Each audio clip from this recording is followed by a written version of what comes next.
caught blowing my nose as usual. I always seem to have a runny nose or allergies or something. I don't know what's going on. So, welcome everybody to Toadstool Tarot. I'm Robin, and with me is one of my all-time favorite people, Deanne of Blue Crescent Tarot. Welcome. Thank you for having me. So, chat here. We're going to have I hope not controversial discussion today. I don't mean it to be, but when you bring up the idea of tarot and then organized religion, it always seems to get controversial, and I don't think it needs to be. Right. Because the best thing about controversy is open communication. So that's what we're going to shoot for. Let me first welcome into the room all the people that are here. Hello, Marilyn's Tarot Take. Welcome. Will, Red Wing, Elspeth, Simon at the Hermit's Cave. Welcome. You had 30 seconds to blow your nose. Saskia, hello. And Deanne's both there and here. SCB, I think that's everybody for now. So, yeah, we're going to do this thing today. And I got to, I never know from one week to the next, since I've been doing these Saturday lives, what I'm going to do or what I'm going to talk about. And somehow it always seems to fall out of the sky at the last minute. So a couple of days ago, I got to thinking about it and about how people often consider tarot taboo when it comes to their religious practice or in conflict with organized religion. Mm-hmm. And actually, before I even get into that, I'm sorry, I want to backtrack. Dan, I haven't seen you in quite a while. Am I not getting updates on your channel, or have you been sort of busy doing other stuff, or what's going on with you? I have just not been on in, I think, maybe close to 3 months or something like that. So no, you're not missing anything. I just have not been around. So I was extra excited when you asked if I could join you. And this was maybe a month ago, where Robin had invited me to, sometime soon get together. So it took a while because we had end of school stuff going on with Max. This coming week is his last week of first grade. So there's all these after school activities, and he started soccer this year. So that was taking up some weekend time. So it just became, Sunday was family day because Saturday became soccer day. So just a little shift, and I hadn't been around so much. But now with summer break coming, it should kind of shift my schedule again so I can pop on a lot more regularly. Well, good. I hope we get to see you back on your own channel with content to share with everybody. We've been. Thank you. So if I'm repeating myself, this can be a controversial topic, and I don't mean it to be. I think we need to have open communication on everything controversial. Mm-hmm. And I'm sure I don't want to jinx it, but I haven't had any trolls on my channel. I don't think ever, or maybe a couple back in the early days. Or maybe they've done something to keep trolls from getting in. I don't know. But if ever I was going to have them, it would probably be on a topic like this, because they'll search out the title. Yeah.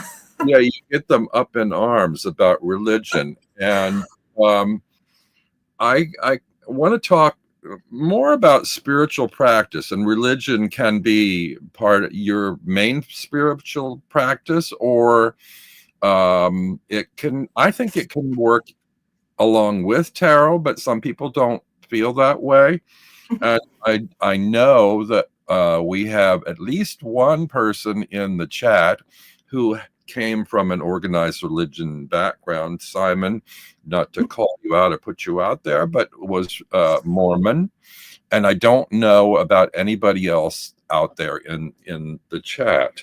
I was raised Presbyterian, and my grandparents mostly were into that. And my parents felt pressured by them to take us to church until we like reached puberty, and then we were allowed to decide for ourselves what we wanted to do. And the family at that point basically stopped going to church except on Easter and Christmas. So Right. there you go as far as religion in my family.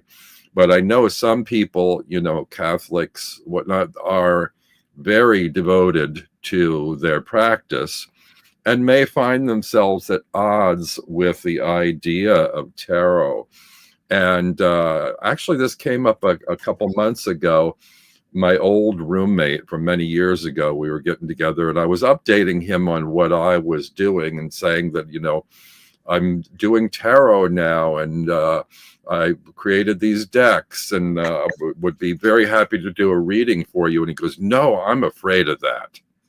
I thought, afraid? Wow. Right. That seems kind of severe that in, the 21st century, people would be afraid of a deck of cards. I had more than one person at my table when I was reading in a public space in a business say that or be hesitant about it. They would say, I came to do this because I'm so curious, but I'm sort of reluctant, or I'm a little bit scared of what might come up. I don't want bad stuff to come up. And they would tell me like they felt at odds, like that they weren't maybe supposed to be doing that because of their religion. Yeah. And so that's definitely, I'd say probably once a month I had someone like that.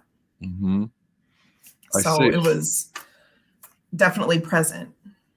Marilyn was raised Quaker, and Simon used to attend Quaker meetings. So I don't know a whole lot about religion, but I believe somewhere in the Bible it says like not to use divinatory practices or something. And this topic also came up for me because I keep kind of referring to as my tarot that I created for myself as my Bible. Mm-hmm. Probably a lot of people would think, oh, blasphemy, your Bible, tarot, a Bible. But right. When I think about it, the Bible and tarot both are sort of guidance systems for behavior.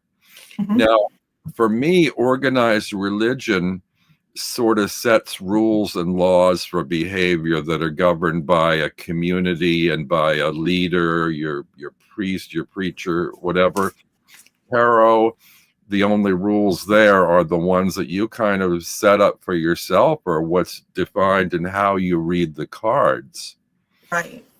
So, and how much power it has, and I'm someone, I will do what the cards say to do. I mean, I know that many channels and many people on channels, of course, because of liability and things like that, will say, okay, this is for entertainment purposes only, make your own decisions, all that. And I just always kind of laugh because I'm pretty much, from readers that I know and trust, I'm going to do what they say. And that's my choice to say, mm-hmm.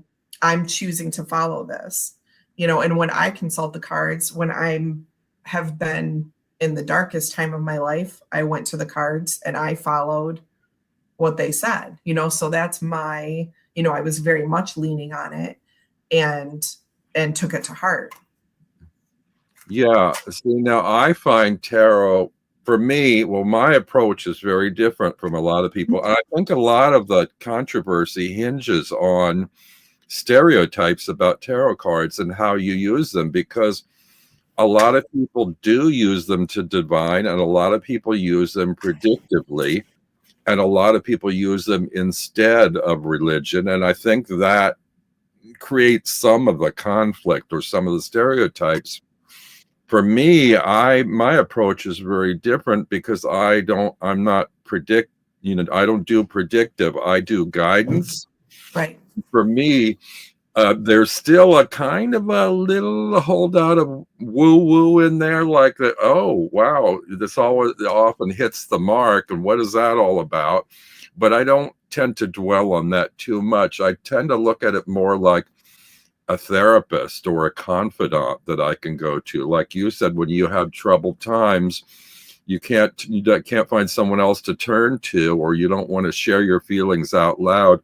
You can pull out a deck and just, commune with yourself in the cards and look for answers. And so for me, it's a guidance system, it's support. And I tend to feel like, yes, we have free will, but things happen within this big system that we don't fully understand. Right. And it may be presided over by all-knowing being or not, or there's something in the system that seems to be peculiar, that all these synchronicities fall into place. So I'm not going to say there's no such thing as religion, or there's no God or whatever, but I'm also saying don't deny tarot either. Right. Tarot to me can be like a prayer book. It can be like, when you need something to lean on or help, you go to that. It could be like a visit to your therapist, to your priest for a confession, or your pastor for guidance or whatever. Exactly. Personally, I have more faith in the tarot for a couple of reasons. One is the Bible, for one religious book, is supposed to be the word of God, but it was written and passed down person to person by people, by man, by human beings with failings and misinterpretations or reinterpretations, it's a little bit like that game of Whisper Down the Lane. You start off with one message, and by the time it's passed many hands, you don't know if the message has been altered or diluted or changed. Right. There are also a number of different Bibles published out there that are worded slightly differently, and it is translated. It wasn't written in English. Right. One of the churches, so I spent time at two churches, one when I was a very small child up through probably 8th grade on a pretty consistent basis. And then after that, I would go with my grandma every once in a while. The church was in my backyard, and I went to the after school programs there. It was very casual. It was also Presbyterian. I can't remember if I said that. They were very casual and accepting, and always had all these fun events going on. I would go to summer camp, all this kind of thing. And then when I was in my early college years, I went to one of these rock band churches that started cropping up around that time. And I really loved the team of pastors that they had. And I really loved the different bands they would have play. And I had friends that played guitar and were singers and stuff at this church. And so that's how I started going there. And while I was at that church, one of the pastors said, he did a whole sermon on the linguistics of the Bible and how certain words, what they were then, even if translated correctly, don't mean the same thing. Like the word that they would have used then does not mean, the example I always think of is a slave in the Bible, and a slave is what we think of today. They were not the same. That meant if someone was in slavery to you in context of the Bible, per this one pastor, it meant that you had them, you had given them money, for an example, and they were supposed to do some kind of work around your house. They were supposed to tend your field or something. They were indebted to you. Mm-hmm. So it wasn't like, our terms and definitions today. And that was just the one example I remember. But he spent the entire hour talking about all these different words that are not the same. So there's a ton that can change from translation to translation and just linguistically over time. Well, and like that too, tarot, as we know it, is only about 125 years old, popular tarot. I mean, if we're looking at Pamela Coleman Smith and Arthur Edward Waite, and even the language and the context since that time has changed quite a bit. And we're only talking 120 some years. Yeah. So we look at it different now. People talk a lot about representation and inclusion, which wasn't in tarot back in those days. And so it does kind of change over time. Now, one of the things, when I think about organized religion, it had its pros and cons for me, and I hadn't really thought about that. But the thing I liked about it was aspects that brought us together. Yeah. Like on Christmas Eve, they used to have a ceremony that was very ritual and seems very pagan in a way, where Oh, yes. one person would light a candle and everybody would have a candle, and the whole Yep. congregation, one by one, would build a flame off of their neighbor's candle until the whole place was like, this specter of Oh, light. yeah. And it Yep. was so wonderful and kind of unifying and like Yes. symbolic of us all being together. Another thing was when we communally recited prayers aloud or sang aloud. Yep. So those were things that I can think of that seem a little bit ritualistic in a way, but united everyone. Now, Oh, the yeah. problem I had was the things that divided everyone, which often came to the leader, the priest, the preacher, the pastor, who was up front trying to share words of guidance and wisdom to us, but sometimes they had leanings that tended to divide us. And I Okay. think that's probably why many people have left organized religion, because of the division. Hmm. But and I'm generalizing, but I'm just going from personal Yep. experience, the things that for me were good and less good about it. Yeah.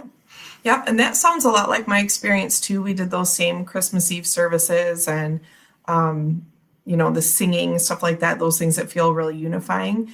And I would say the only difference is that my pastor that I had from when I was little until I was in eighth grade, and not coincidentally, that's when I stopped going every week, is when he transferred to a different church.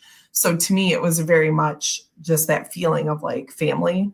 And then I just wasn't really into the new pastor. And so I stopped going. The pastor I had when I was growing up, he always, everything we talked about was positive.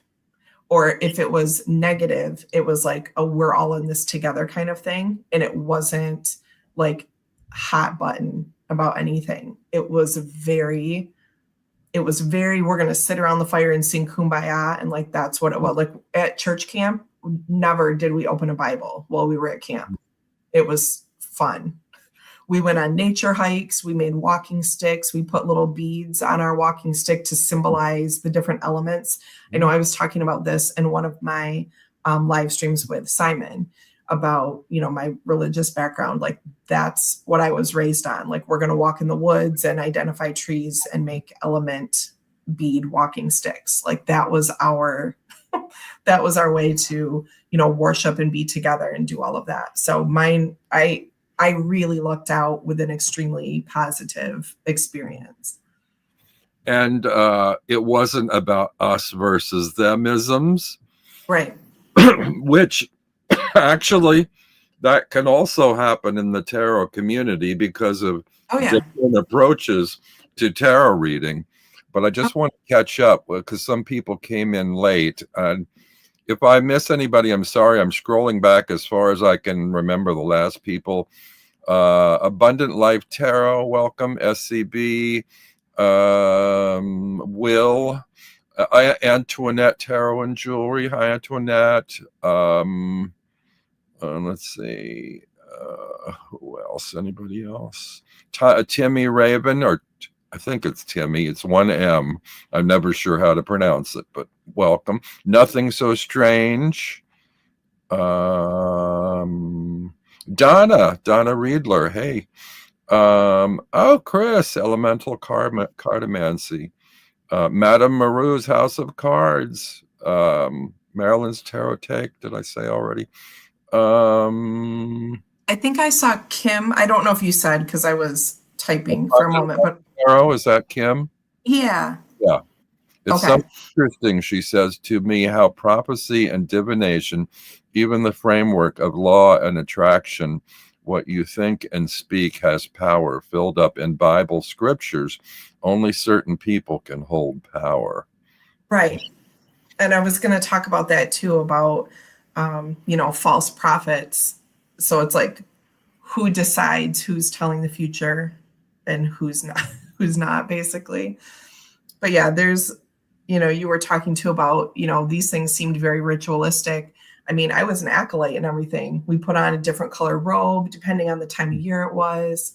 Walk down the aisle with our, I don't even know what they're called, giant brass candle lighting things. It was very, very ritualistic. So, Elspeth says, I was brought up Church of England. The vicar affects the religious experience so much. Some are brilliant and open, some even LGBTQ plus, and some are very narrow-minded and awful. It's hit and miss. Antoinette, I find the storybook fascinating in the fact it holds so much power over people. I'm assuming she's talking about the Bible when she says storybook. Okay. Yeah. Yeah.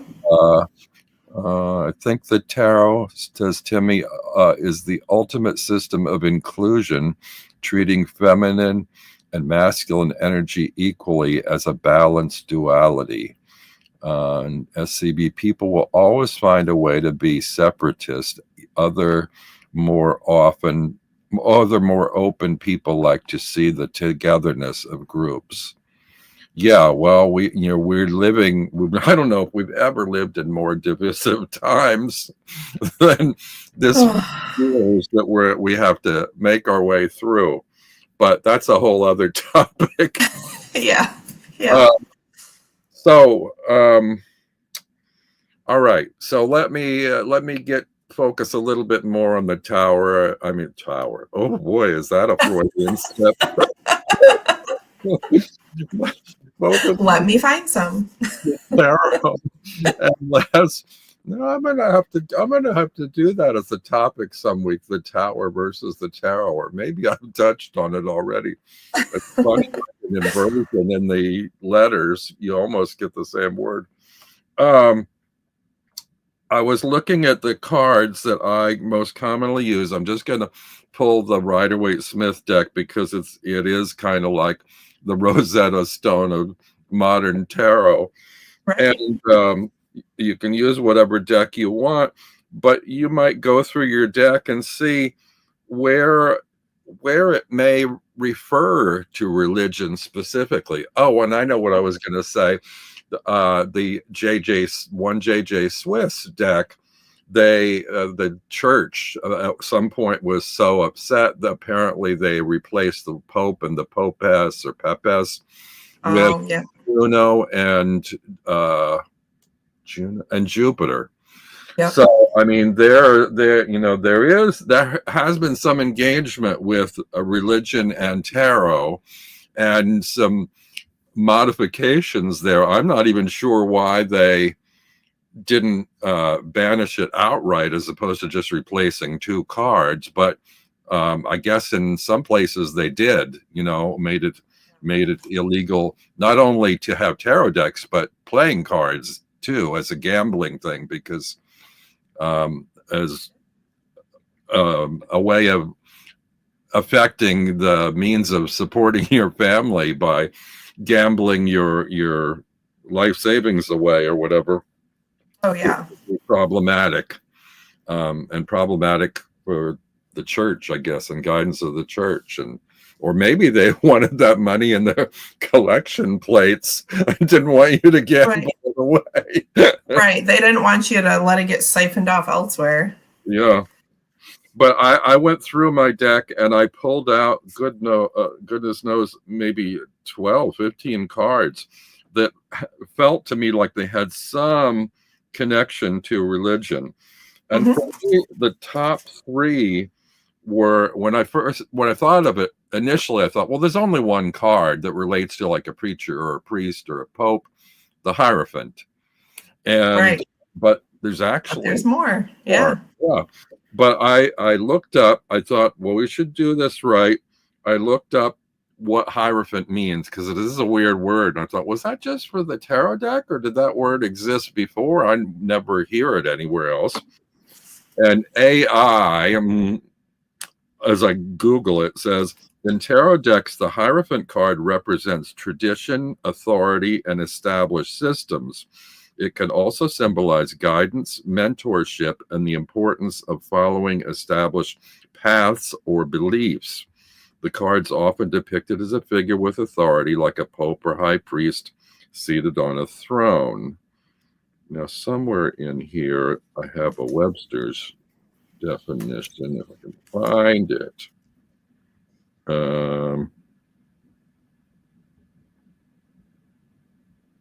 Well, that's basically it. What does Hierophant mean? A person who brings religious congregants into the presence of that which is deemed holy. That sounds like the deck itself. The nature of the tarot deck brings us into us followers into contact or connection with what we deem as holy. And the holy isn't restricted to one religion. It's our spiritual beliefs. Each and every one of us has our own personal beliefs apart from our collective beliefs. So, all right, well, that's enough. But anyway, so for me, the main thing about the Hierophant is sort of explaining rules, regulation, guidance to people, a system, an organization, a collection of beliefs, that you follow, hopefully to make you a bigger and better person. But there are a couple other cards that do that too. For instance, he's out in front basically lecturing to people. And then we have the High Priestess, and she's more in study mode. She's internal, and she may or may not consult with people. We don't see it in the card so much, but she might be a wise woman that some of us would go to for guidance. Yeah. And she would find her guidance not only in books, but other realms as well. And the third card I want to bring up is the Hermit. And the Hermit is sort of like each of us that pursues their own religious or spiritual path, irregardless of what others pursue. We question, why are we here? What is it all about?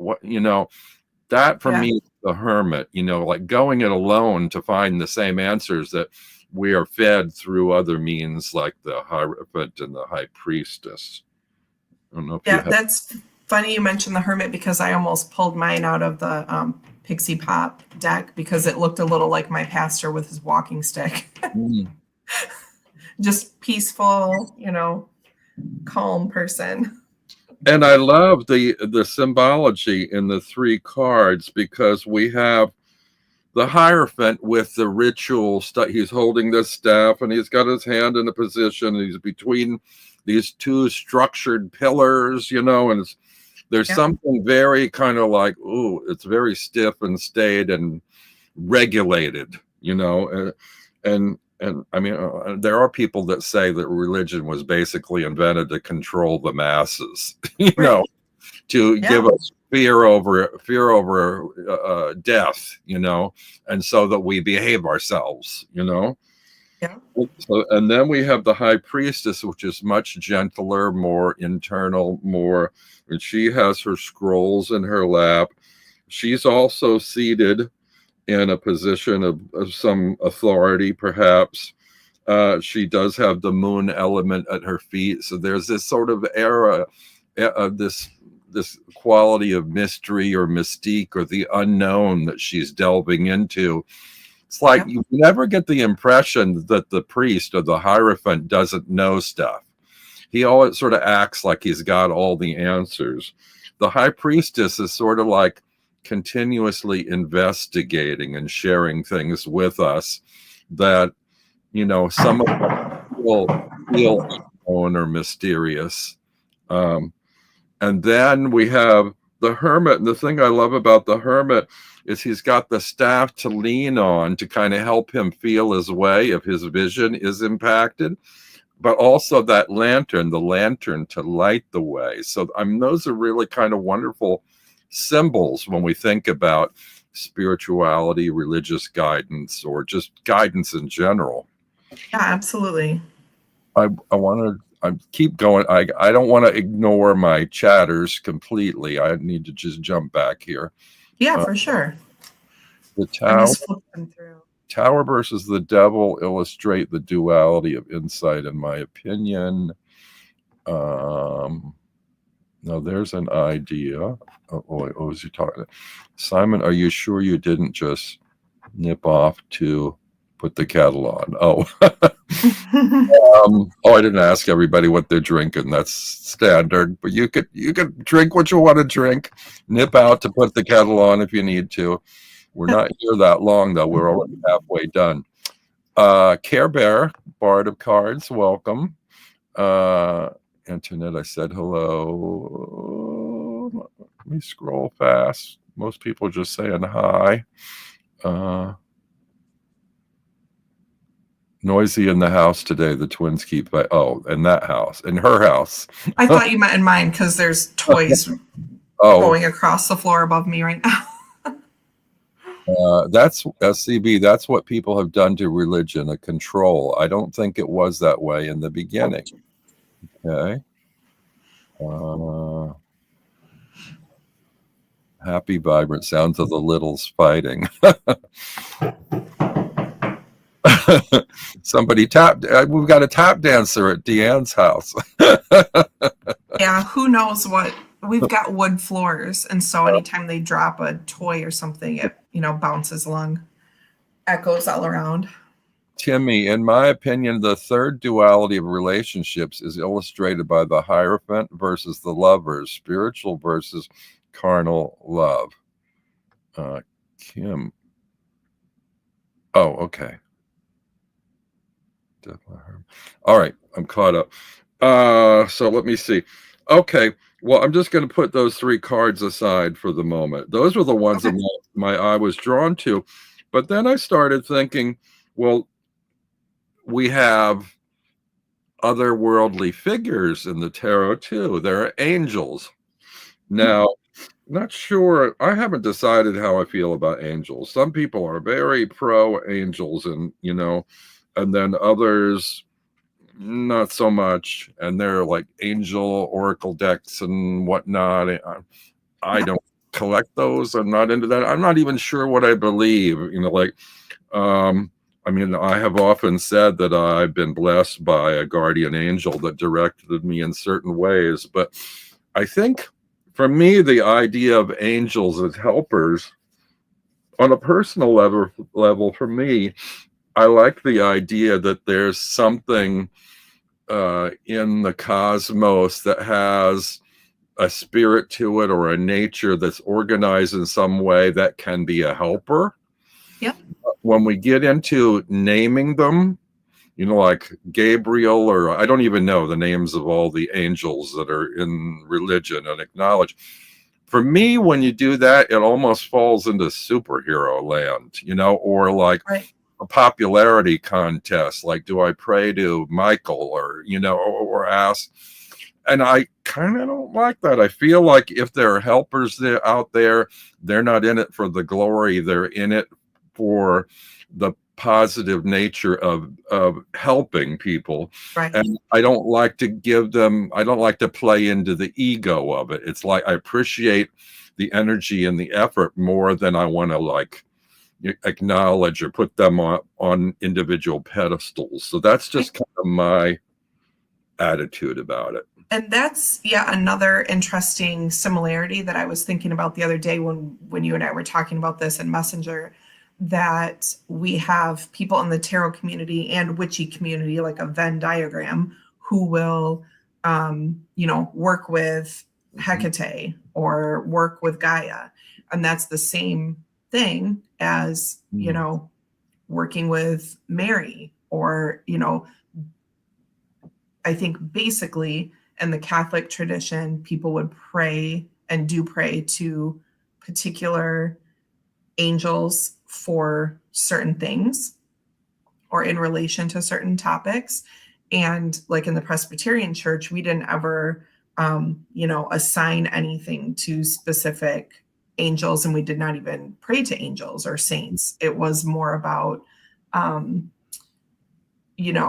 it was only general prayer. It was not to, oh, I'm praying to Mary for this. Whereas in the Catholic Church, of course, that's a whole huge other thing, using rosary beads and, praying the Hail Mary and all these different specific things, or lighting a candle to this, in honor of this one saint in order to get this energetic exchange and help you with what you're going through. And again, isn't that the same thing as someone sitting down at their altar and, rubbing an amethyst and, invoking so-and-so to help them in their self-healing or help them through a relationship or whatever it is. So it's, a ton of similarities. And again, that kind of support system there, whatever that is for different people. Yeah, that's a really good point. And I forgot about the saints. Don't even get me started on the saints. Right. But like, not just a list of angels, but then there's the saints. When I hear those names, I think of the popular blockbuster Marvel movies, the Marvel superheroes. Right. There are so many. It's like, oh, this one has this powers and this one has this quality. And it's like, oh, if I work with them, they will help me do my thing. And right. For me, I think it's like the quality of the energy or the the power that you can relate to, incorporate into your system that's helpful. It's not so much like, Superman's your big brother. And, if you pray to him or ask him, he's going to solve all your problems. It's like, right. There are qualities that these people pursue in the seeking of, what is it, truth, justice, and the American way. Oh, yeah. Yeah. But it's like, yeah, I don't know. I'm kind of rambling a little bit, but I think I tend to like pull myself back from identifying by name one-on-one these. Right. And I know a lot of people have altars at home and things, and they've got like the god and the goddess, as you have an earth mother and stuff. And I like the idea of the energy of Earth Mother. I think when I visualize it as a statue of a woman, with a pregnant belly or whatever, it almost removes me from that earth nature connection nature. But I can see how it might be important to sort of have something a little more concrete to visualize on that. Yeah. It's interesting to hear you talk, because with both of those scenarios and situations that you're talking about, like, you prefer not to attribute, the appreciation you have for those angels or guardians or whoever they might be, that it kind of diminishes some of that, like, magic, for lack of a better term, for you. And then it's similar when you're saying, I like to imagine this concept of, Mother Earth energy, but then when it becomes a statue, then that diminishes that for you, so it just feels like you have this kind of just like a bigger web of how you like to conceptualize and visualize what we can't see. Well, a lot of it is belief systems too. But when I think of the naming and the praying to and the worshiping of all those individuals, I think of, I don't even know the story in the Bible. I know it from Ben-Hur or whatever that movie was. Yeah. The golden calf, that they created this golden calf as their supreme being or their object of idolatry to worship. And for me, it feels a little bit like that. And I mean, I have my own personal belief, and mine sort of is somewhere between science and metaphysics. Yep. And it has to do with energy and how energy works and how energy is distributed or organized throughout the universe or existence. And I was watching, I've been a fan lately of this podcast called Mayim Bialik's Breakdown. I don't know if any of you have seen it. A lot of times she deals with mental health issues, but sometimes she brings on people dealing with spirituality and the nature of reality and where science meets the unknown and so forth. And it's totally fascinating. She had a great episode with Deepak Chopra a couple months ago, and then one recently with this guy I liked named oh God, what's his name? I confuse him with the guy that did the Golden Bough, or what was that writer's name? Well, look back on my channel or look on her channel, Yeah. you'll see. But this guy was talking, his name will come to me in a minute. He was talking about his nature of a supreme being, or it's more like a supreme system. Yeah. I used to go to 12-step meetings, and I had trouble with them because they always have a little prayer to God in there. Right. And it's like, oh, I'm not at ease with using the word God or the God prayer in here, but it's part of their structure. It's like, Right. how can I loophole or finagle my way around it? So I Right. ended up turning God into an anagram for grand ordinal design. Thank you. Which is for me, or great overarching, design. In other Yeah. words, there is some system that I Right. call God that I can relate to, but it's not a man in a white robe sitting on a cloud. It's something Right. that is energy related, or it's system related. And this guy was talking about it in terms of energy being a binary, and ones and zeros or whatever, and how it's like all organized into patterns, and we may be living in a digitized system, like Yep. we're in, I forget what you call it, Like a like simulation. a simulation, like Yeah. the Matrix or something, Oh yeah. and it was I'm kind into all of this. that was kind of fascinating to me. And he was saying, that people don't necessarily get help or read from saints or angels or helpers or whatever, but somehow part of them gets in sync or tunes in to being able to read parts of the system.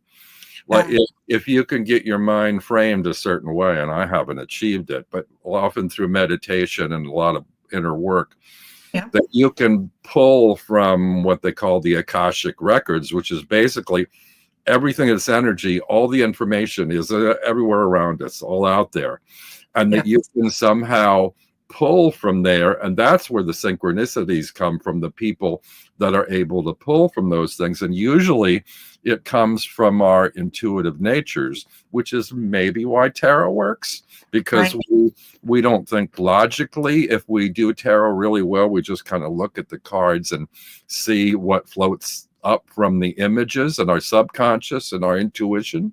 Yeah. Yep. I love that. And I'm just nodding along with everything because my spiritual beliefs are basically um, any and all woo sort of thing that has ever intrigued me becomes part of what I believe. I'm like, yes, all of this is working at the same time, like Akashic records, like spirit guides, like all of this. And I think even from when I was really young, um, my own spiritual practice came from seeing spirits, seeing ghosts when I was really young. And sometimes throughout like my high school years, a little bit into adulthood, and then basically after I've had kids, I don't think I've had any experiences, but I think most of that is to do with where I live. My two houses that I've lived in since becoming a mom have not had activity that I could feel. I could feel a little something in the woods at our first house where I was when we had Max, but again, it was before we had Max. So basically, my mom brain has kind of pushed a lot of that out because I'm not in those environments anymore, if that makes sense. But it leads me to a couple cards I was going to show because we talked about a couple in the RWS, like where do these images show up? Of course, we have, I don't know if temperance is meant to be Michael, But anyway, I do love this one, this depiction with the red wings. I super love it. So of course we have these overt like religious symbols here. And then I also have from Ghost and Spirits Tarot, because this is kind of my religion, by Lisa Hunt. I just got this a couple months ago. There are, angel representations. Here, this is her Empress. So even in a deck that has taken the RWS largely out, because this deck is very much its own thing, we still have those images and symbols and those types of beings, because they do spread out across different systems, right? Even if someone's not Catholic or not a Christian or not, Buddhist, there are themes that remain the same throughout them, right? Some being, above us, around us, guiding us. And I think for me, my very first situation like that was seeing my grandfather as a spirit, but I didn't know who he was. But I went and woke up my mom and I said, your dad wants to see you. And he was in my room, like sitting next to my bed. And so of course she's like, what are you talking about? He died when he was 49 years old. My mom was 18. So that was the first time that it ever happened. But then from there on, I always knew that I had people watching out for me. Yeah. So that became my first otherworldly guidance. So I would say in that sense, like I like, angel depictions, but I don't really seek out those types of decks. Like you were mentioning earlier, I do have a couple, just sort of because I have a large collection. But I like things like this more. The sun card that has all these faces. And we see the person kind of like with the sun in their belly, and that the light is going through them, but there are all these people above and around that are presumably past, that are helping this person along their path. And then we have like the physical person here walking. So this one I really love because it's one, because she used that depiction for her sun card, total happiness and innocence and joy is not just by yourself.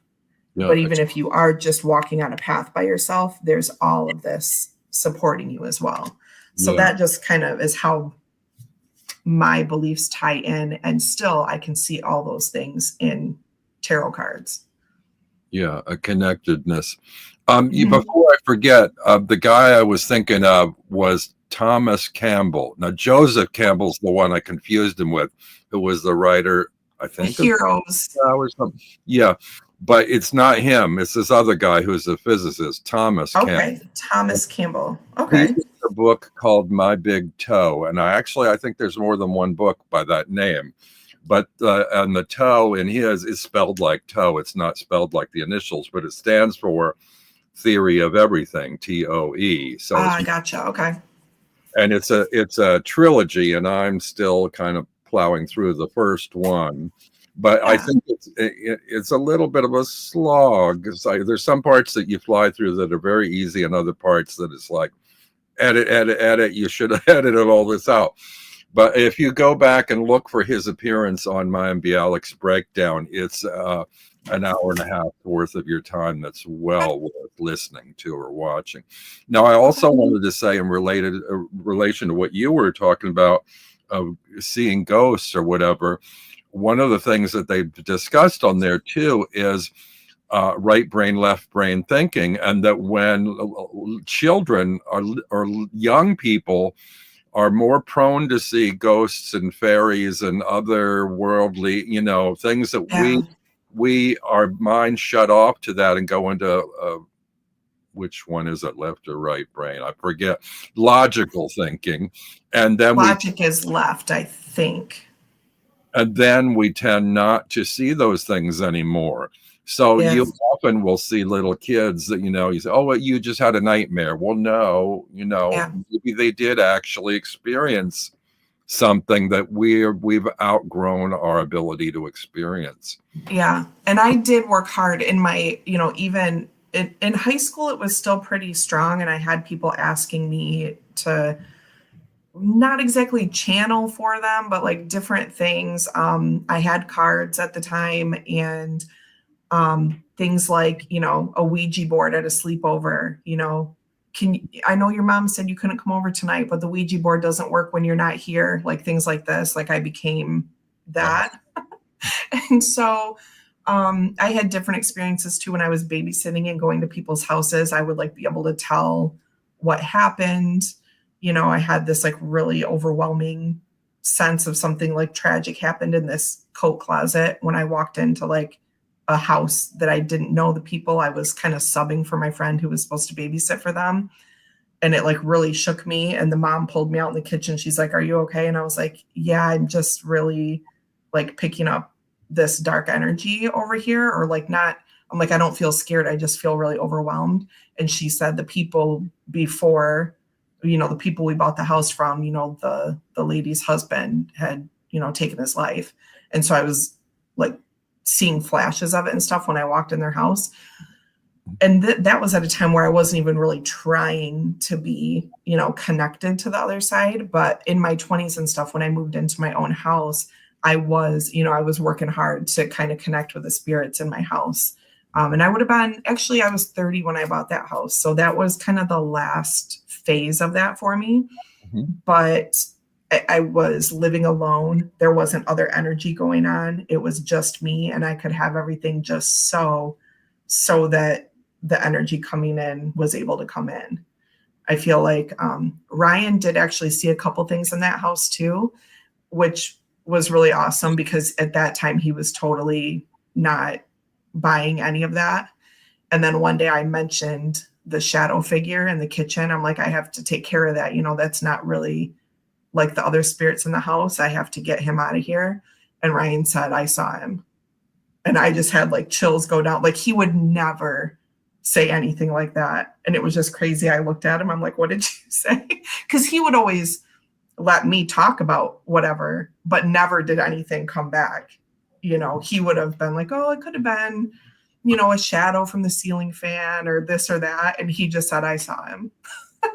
That then I was almost scared because I was like, "Wait, am I just in my own world?" Or, Ryan can see it now too. But that was sort of my last bit of that. But yeah, when I was younger, it definitely came a lot easier.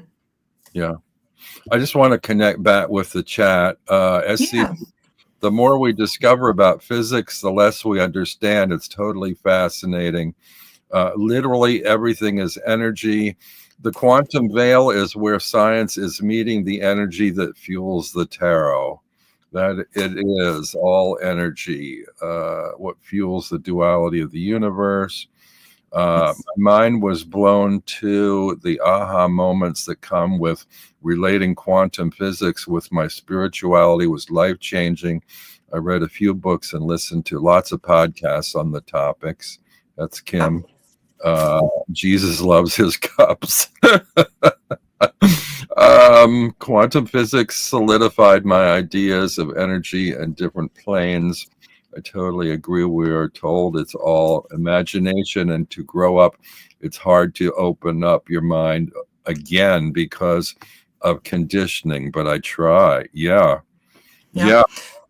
It And gets. when my Vela has not really said a lot yet, she's actually, I guess, told my mom.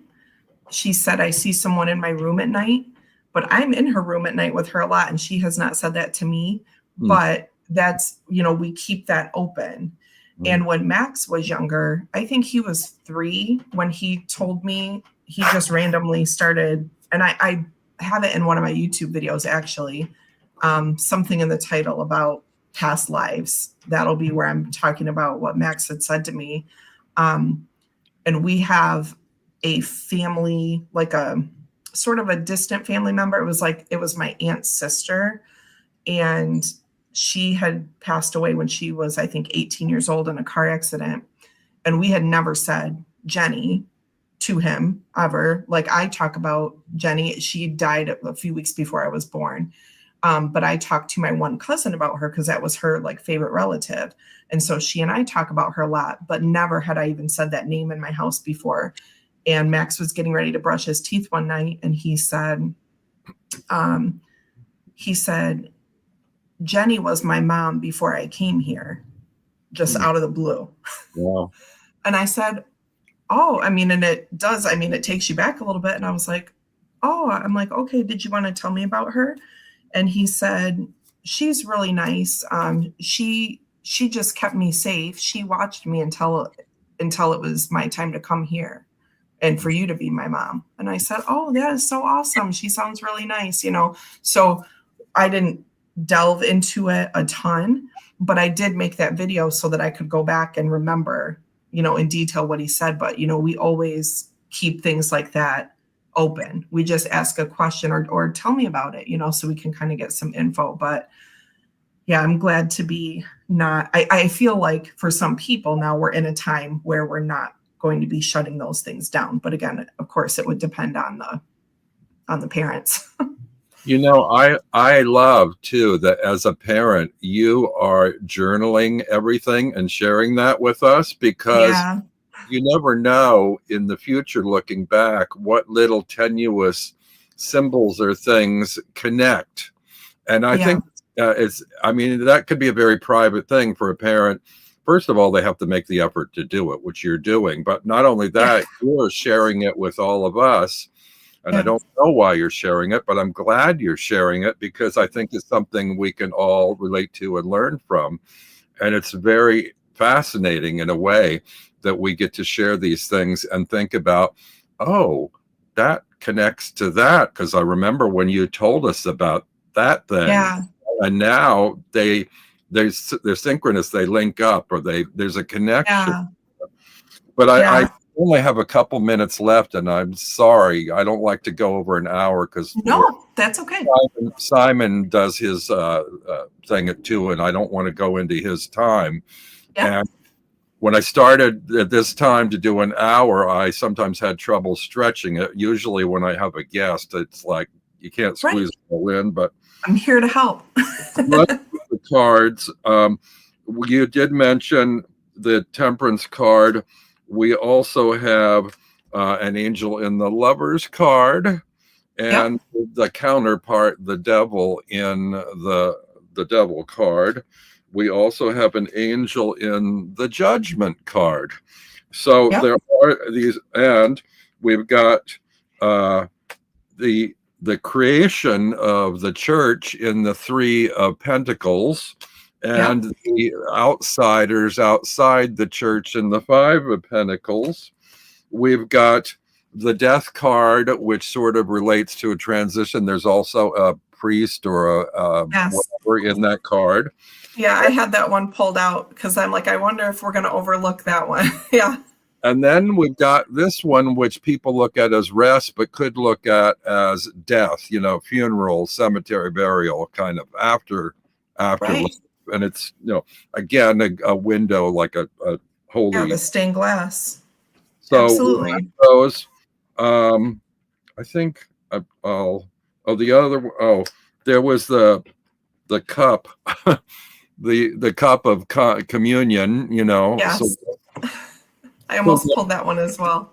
there are these references to religion in the deck, whether they belong there or not. We've worked them into the dialogue, and Oh, yeah.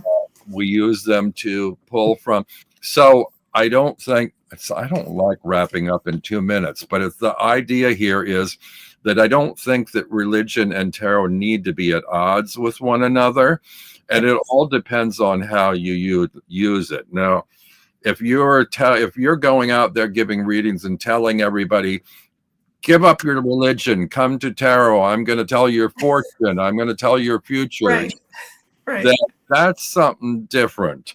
But if Right. you're doing it for yourself, and there is this term called bibliomancy, where people would just like open Oh, yeah. the book, and then they would follow a passage in the Bible as guidance. You know, now, like you, I do what the tarot tells me to too, Yeah. mostly. I Yeah. go to the cafe, I'll take 5 decks with me, and I'll read with all 5, not because I'm expecting a different answer, but because each one has a different perspective.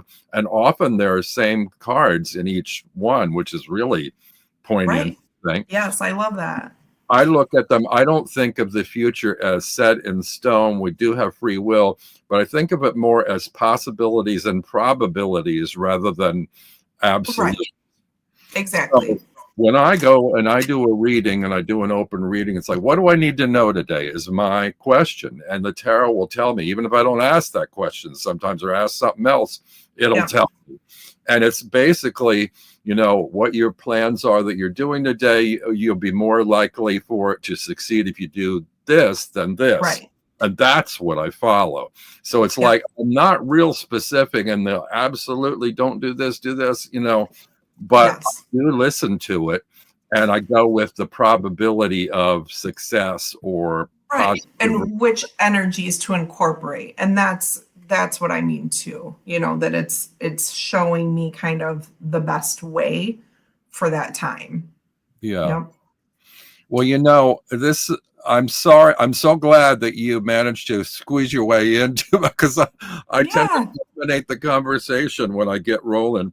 And No, you're fine. we need to do a part 2 of this because 1 hour isn't really enough time to address it all. And Right. but thank you for joining me, and thank everybody else for joining me today. Timmy says that Tarology film was great. Thanks for the tip. Yeah, if you haven't seen that, please watch it. It blew my tarot study wide open, and now I Yeah. no longer do spread readings for the most part. I just do open readings. And Yep. it's like, why am I telling whatever's guiding me what I want them to tell me? I Right. just open myself up bare and say, Right. bring it on, whatever it is, and let me look at it, Exactly. So anyway, and you start to see these things in the world around you too. You go for a walk and you see little symbols out on the street and all that stuff. Oh yeah. Yeah. Yep. You're in tune. That's what that means. Yeah. So anyway, thank you everybody for tuning in. Go check out the Hermit's Cave. I'm proud to be the opening act for the show. Since I switched my time, it seemed like a lot more people were attending as a lead into his show than when I did it an hour earlier from 12 to 1, and it's Right. kind of stuck.